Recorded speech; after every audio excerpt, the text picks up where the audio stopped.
This meeting is being live streamed. Hi. Got it. Awesome. Hello, everybody. Hi, everyone. Good to be here.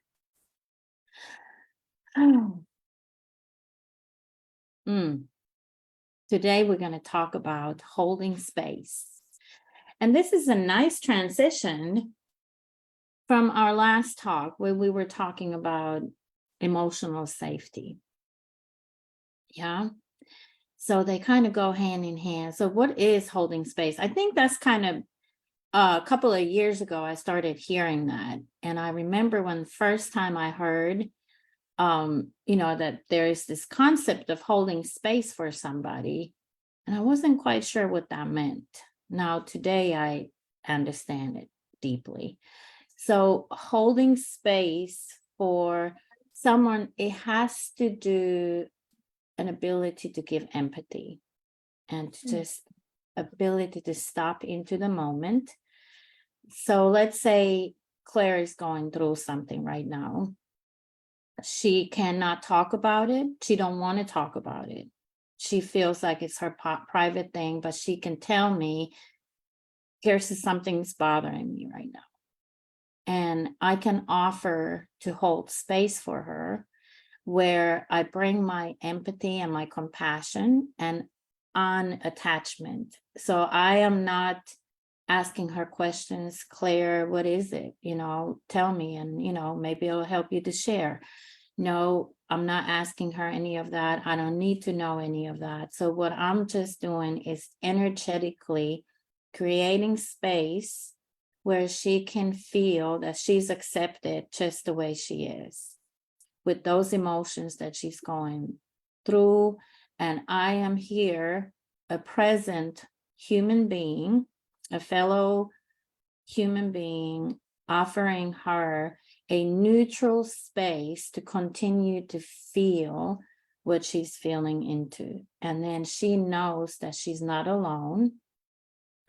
And so there's also a deep listening skill that I can bring into that moment where Claire, if she wants to, she can talk about it, but I don't need to encourage her to do that. So I also bring in, like I said, the neutral, non-attached energy, where I am giving safety to this space. My focus is right here. I'm presently focused. I am emotionally, mentally, physically with Claire. Like my mind is full of empathy. My mind is full of love. My mind is full of focus that I am here creating this safe place for Claire to go deeper into her feelings. And myself, I want to focus on being centered, that my breathing is calm and I stay in a centered space within myself. Okay. So that's what I would have right now for explaining what holding space. What do you think? Can you add something to that, Claire? Thank you, Kirsi. Yeah, that's really good.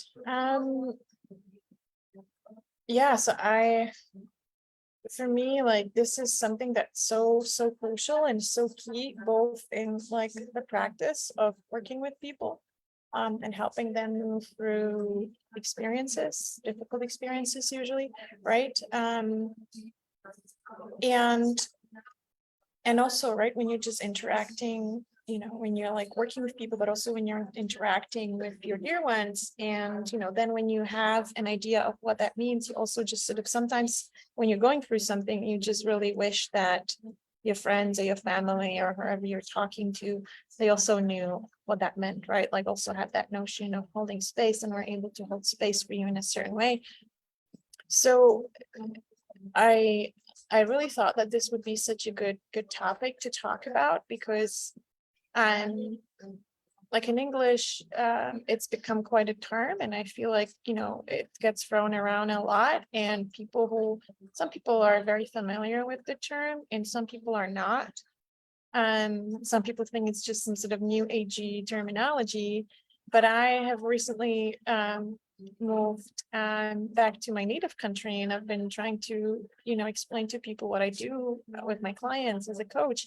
And I was like, well, like, holding space is, for me, it's like the key thing that needs to happen to hold a safe space when you're working with somebody in any capacity. And it could also be body work. Like if you're a massage therapist, I think that's also very important. And I was like, well, does that exist in this language? Like, it's like, if you think about the term to hold space, like, it's so strange, right? Like, how do you hold space? Like, what does that even mean? So I was like, wow, what a great topic to talk about. So what it means to me, I would say, like, if you imagine, so if you're going through something difficult, it's like oftentimes your body feels very contracted, and you feel like maybe even like the world is collapsing on you, right? And oftentimes you're going through something difficult because oftentimes it has to do with another person. So maybe you feel like there's not enough space for you in the situation with the other person to express something or to do something or to be the way you want to be.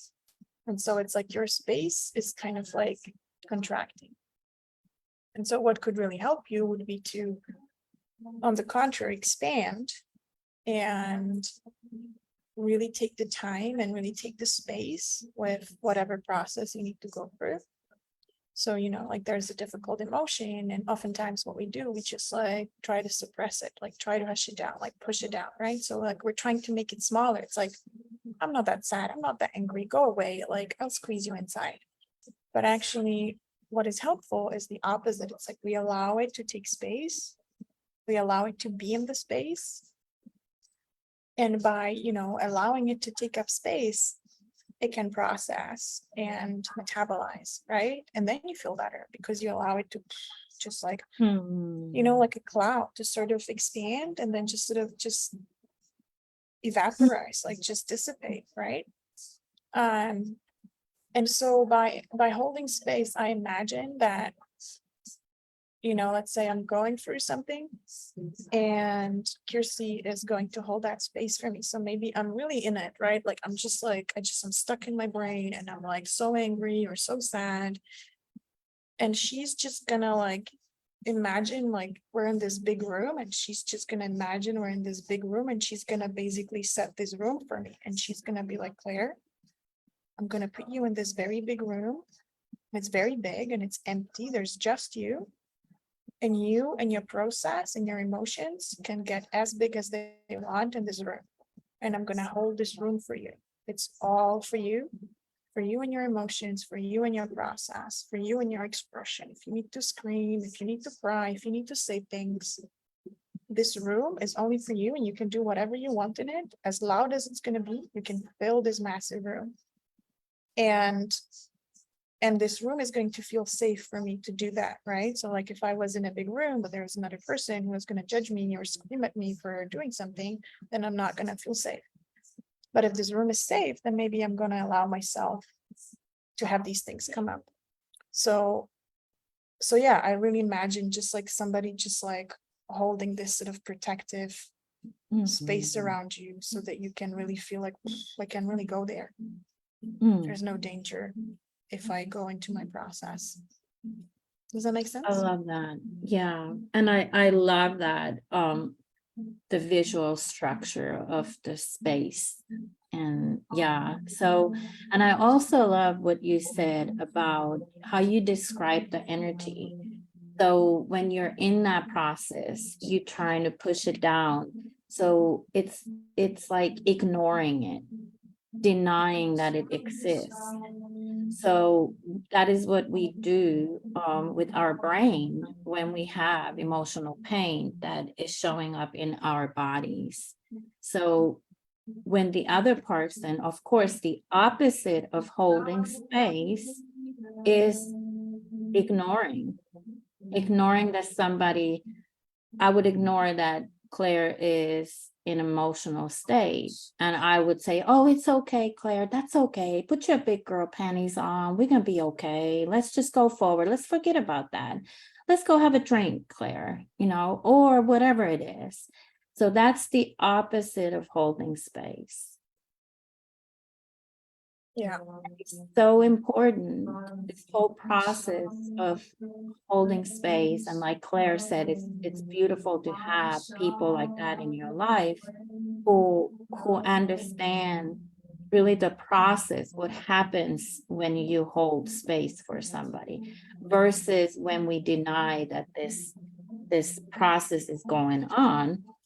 So what really happens is your body gets to recreate that moment where energetically something happened and there was stuckness that came into the body through a trauma, or just somebody not being there, whatever it is. So now when somebody's holding space for you, we are recreating that whole incident energetically, and now you have somebody there. So all you really need is that energetic support. And of course, physical arms, if we're physically together, or even comforting words, or even guidance into breath, or guidance into allowing it all happen. It's almost like birthing, if you've seen a child being born, there's a team who is supporting the woman to allow that energy to come through the body. So energetically, it's like being a midwife energetically. You're allowing that space to be there, and you're giving that support, and you're giving your voice even, hey, I'm here. You're not alone. You're not alone this time. And what this does, it brings soothing because we're already connected with something very deep inside our system. So that energetic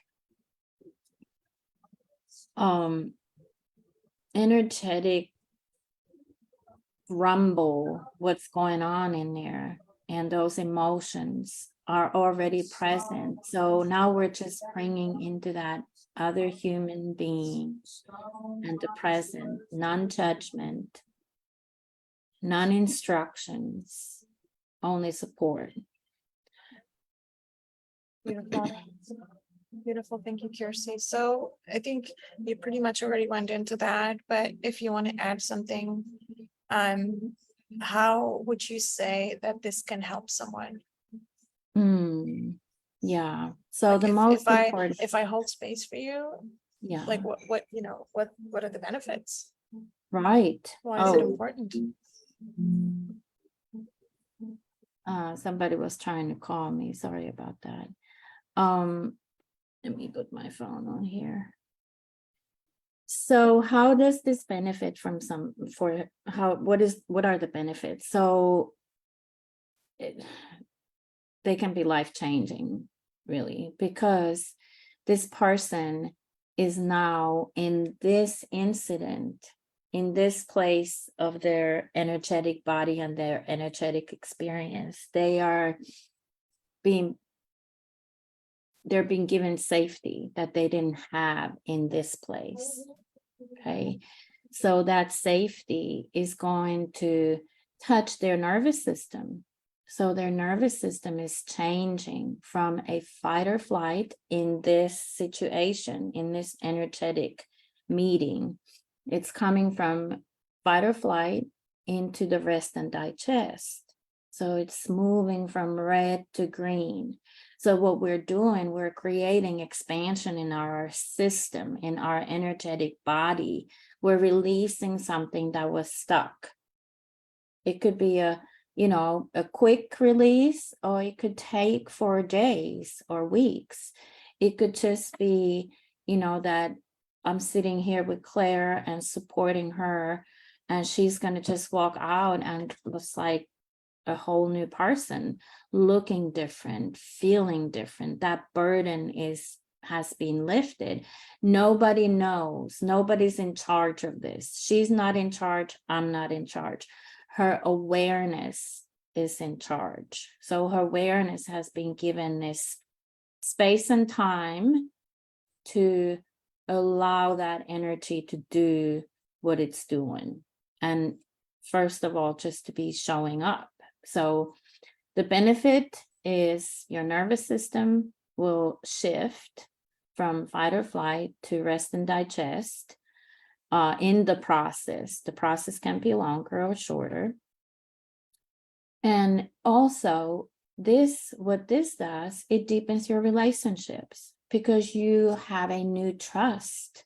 You knew that when that something happened, your interpretation of that could have been a story that, okay, nobody's never there for me. So now we're holding space around these stories, and the story is being recreated. There's somebody there. And because that somebody is there, I'm being helped. I'm experiencing a renewal. I'm experiencing a energetic transmission into more expansive being. Yeah, that's what I would say right now. What do you think? No, I think that's fantastic what you said. Yeah, absolutely. I don't think I have anything to add. So if you were to sit and, have somebody hold space for you, what would feel good to you? So basically, like, how should I hold space for you? Yeah, that's beautiful. I love that because sometimes, I might want to talk. Sometimes I may not want to say anything.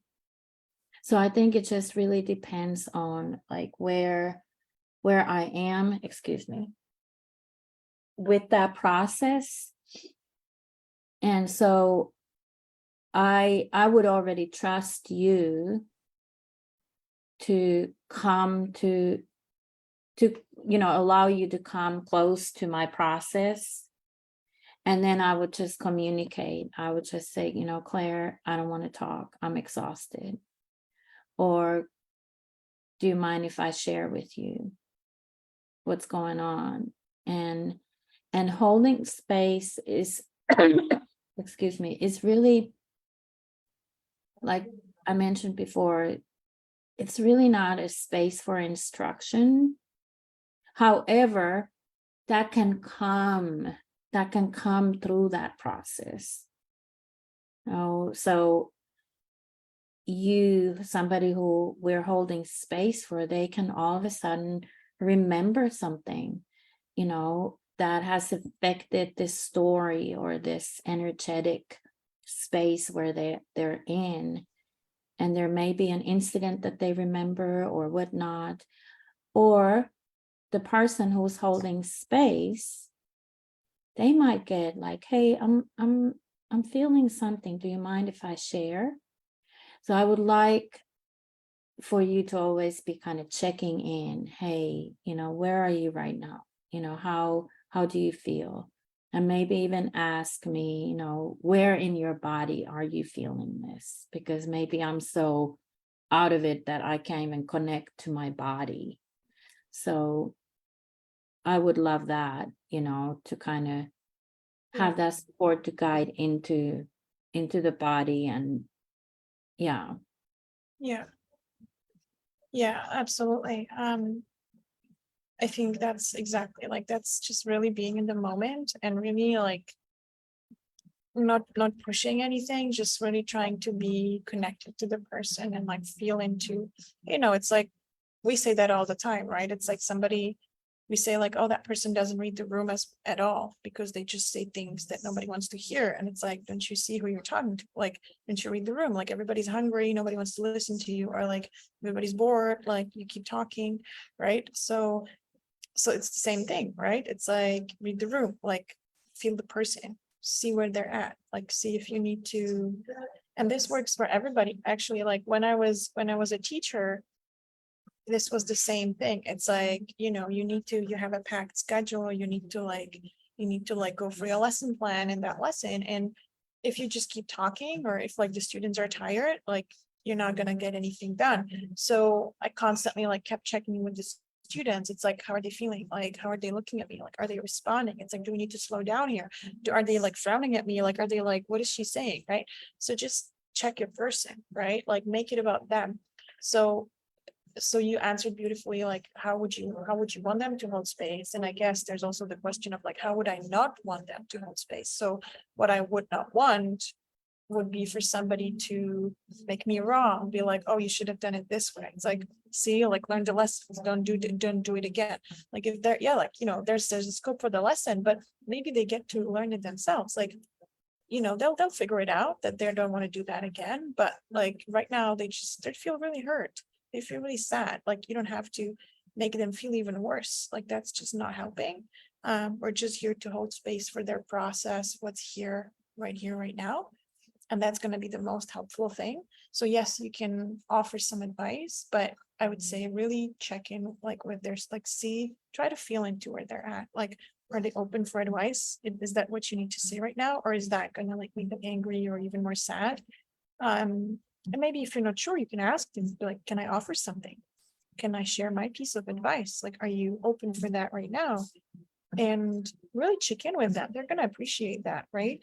Um, so yeah, I would kind Yeah. of, want the person to just really just give me some space to just see what I need right now, right? And not push their agenda, because sometimes also what happens is that people really try to help. They try to help so much that they don't feel into what we actually need, because they think that they can be of service by offering advice or making us feel better, right? Like, oh, I'm gonna take you somewhere so that you don't feel so sad.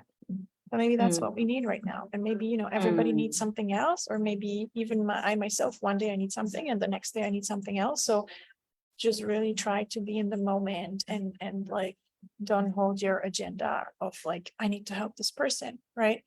Just, yeah.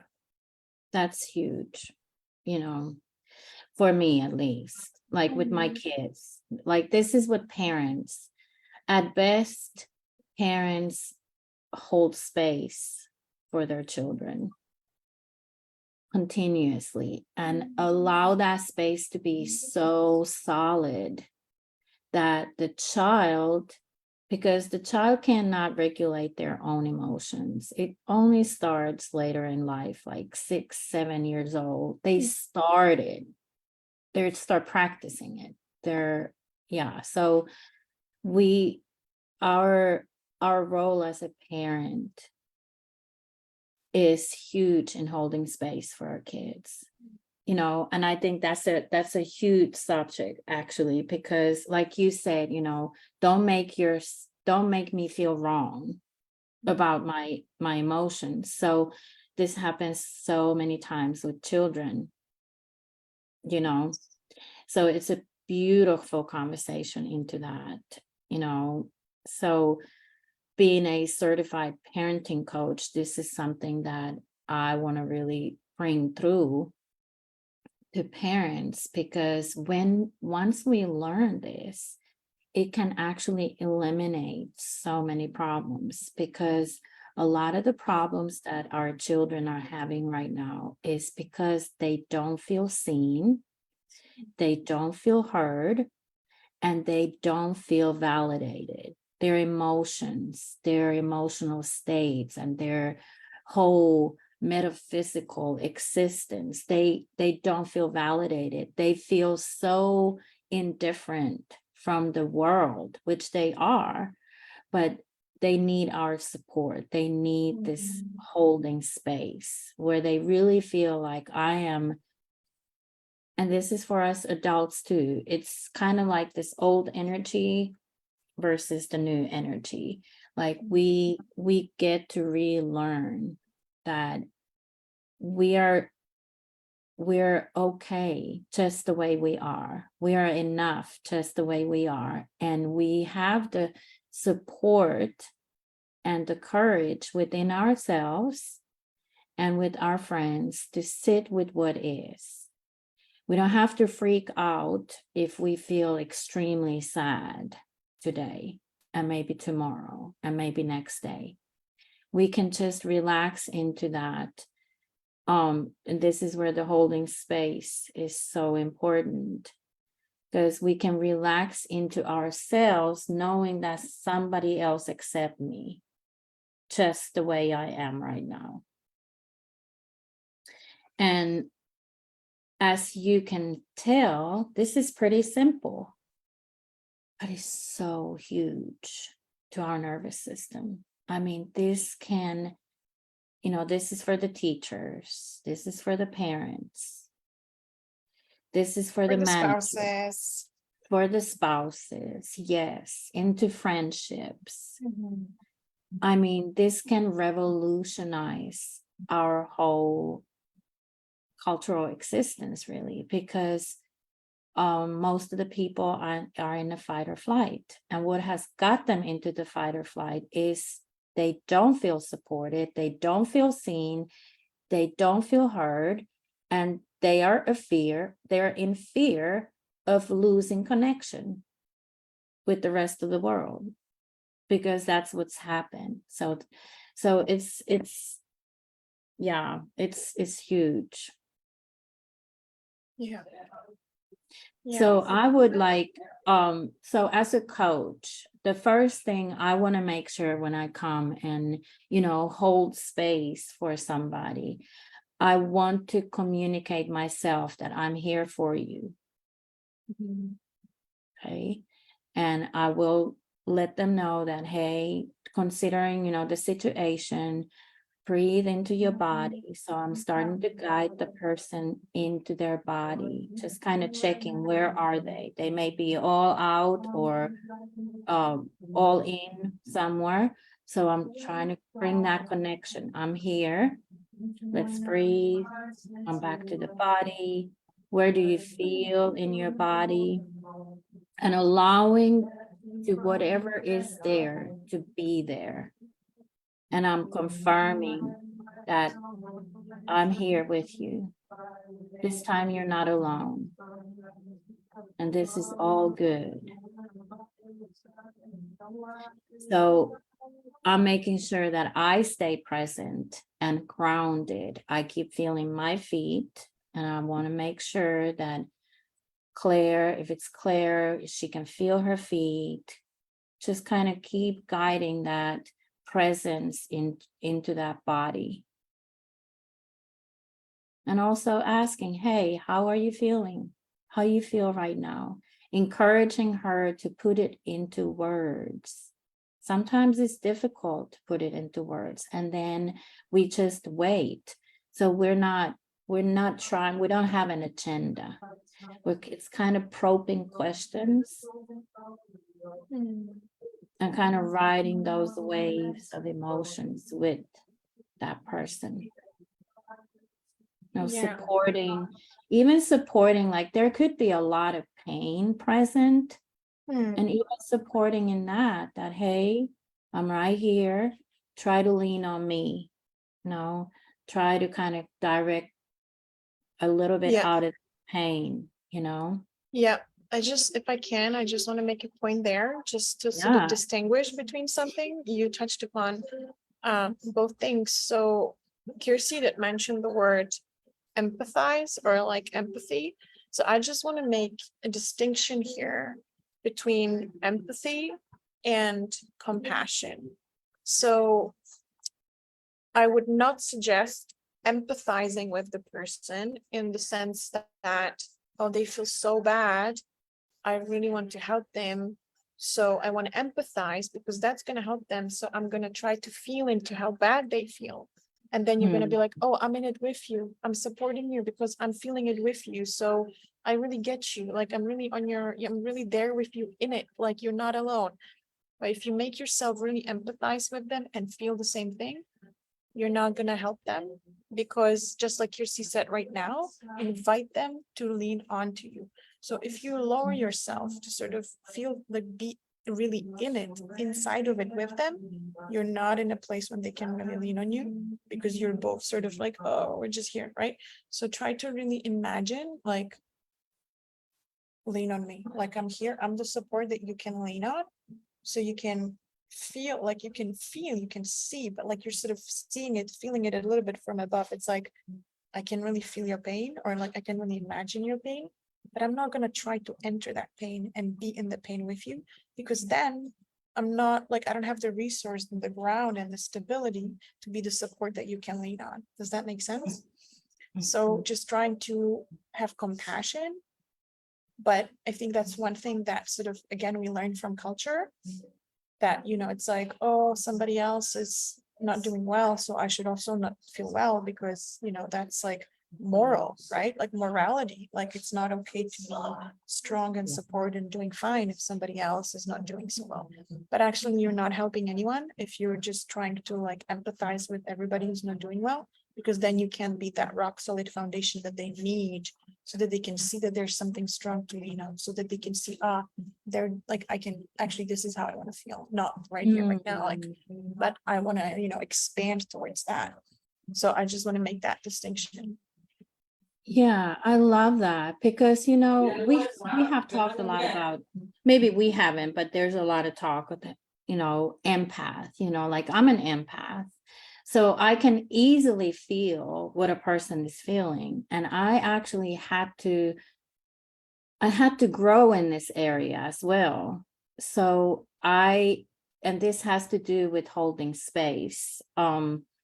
So sometimes, let's say it's a very close person, you know, either a spouse or a child, you know, sister, brother, whatever, close relationship.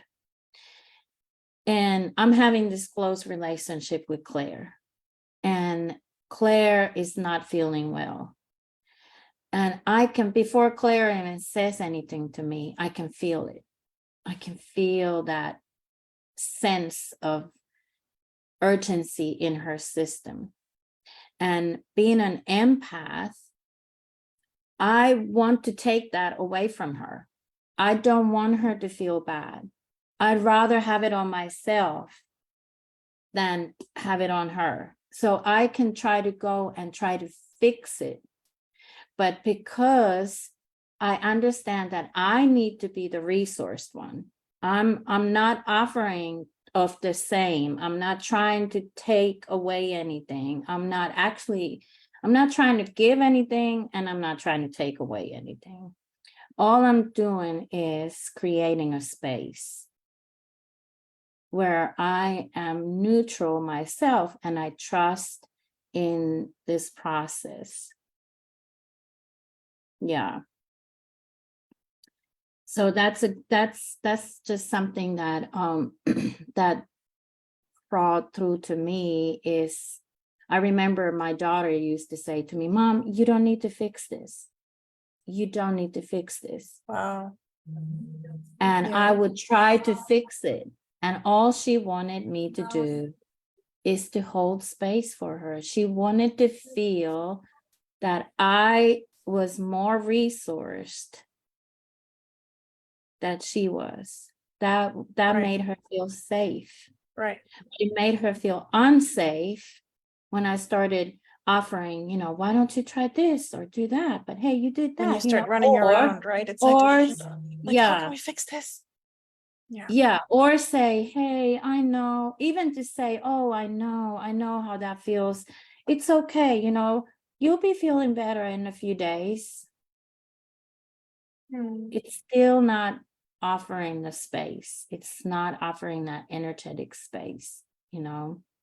It's And like, it's kind of like limiting the space. It's like, you only have a few days, then you have to right, feel better, right? It's like, then you exactly. think Like that's I okay. have this expectation, you Right. know, coming from your mom, you know, this is how it goes. And what if it doesn't go that way? Then what is wrong with me? What is wrong with, you know, if my mom told me that it'll be gone in 3 days, must be really bad if it's not gone in 3 days. Yeah, so all kinds of stories keep going with the response when we are not really there, present, meeting that person just the way they are, and allowing, trusting that process for them. Yeah. Yeah. I think you put it really well there. Thank you.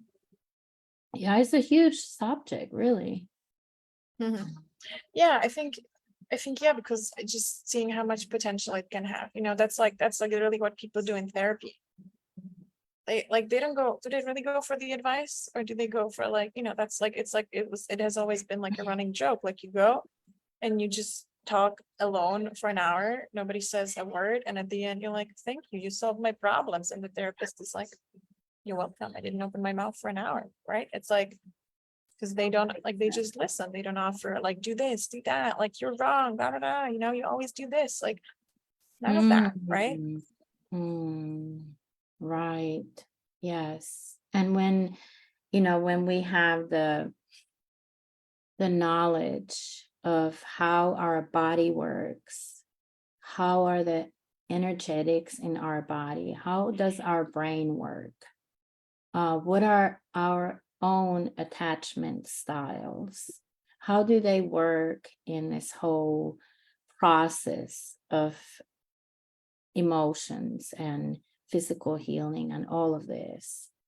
So as we have more knowledge, we know how to revisit those places that have those stuck energies. And this is really the fruit of this work that we have talked about over here, the somatic presence work.